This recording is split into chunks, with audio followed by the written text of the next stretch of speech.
పాకిస్తాన్లో ఉద్రిక్త పరిస్థితులు నెలకొన్నాయి. సింధు నది జలాలకు సంబంధించి అక్కడ గొడవలు జరుగుతున్నాయి. పాకిస్తాన్ స్థానిక సింధ్ ప్రావిన్స్లో ఆందోళనకారులు సింధు జలాల మళ్లింపుకు సంబంధించి ఆందోళనలు చేపట్టారు.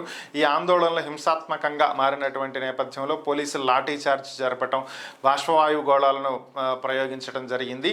సో దీంతో తొక్కిసలాటలు జరగటం, మరింత రెచ్చిపోయినటువంటి ఆందోళనకారులు పోలీసుల మీద దాడికి దిగటం జరిగింది. దీంతో వాళ్ళు గాలిలోకి కాల్పులు జరపాల్సి వచ్చింది. గాలిలోకి జరిపినటువంటి కాల్పుల్లో 2 ఆందోళనకారులు మృతి చెందటం, దీంతో రెచ్చిపోయినటువంటి ఆందోళనకారులు పోలీసుల్ని వెంటబడి కొట్టడం, వాళ్ళని తరమటం జరిగింది. ఇక్కడతో ఆగనటువంటి ఆందోళనకారులు ఈ కాల్పులకు ఆదేశాలు ఇచ్చింది, లాఠీ చార్జ్కి ఆదేశాలు ఇచ్చింది హోంమంత్రే అని చెప్పి భావించి ఆయన ఇంటిని ముట్టడించారు. ఆయన ఇంటి మీద దాడి చేసి ఇంటిని తగలబెట్టడం కూడా జరిగింది. ఓవరాల్గా దీనికి సంబంధించినటువంటి వివరాల్లోకి వెళ్తే సింధ్ ప్రావిన్స్కి రావాల్సినటువంటి సింధు జలాలని పంజాబ్కి తరలించడం జరిగింది. పాకిస్తాన్లో ఉన్నటువంటి పంజాబ్ ప్రావిన్స్లో తాగునీటి అవసరాల దృష్ట్యా అటు తరలించడానికి ఒక ప్రాజెక్ట్ని రూపొందించారు.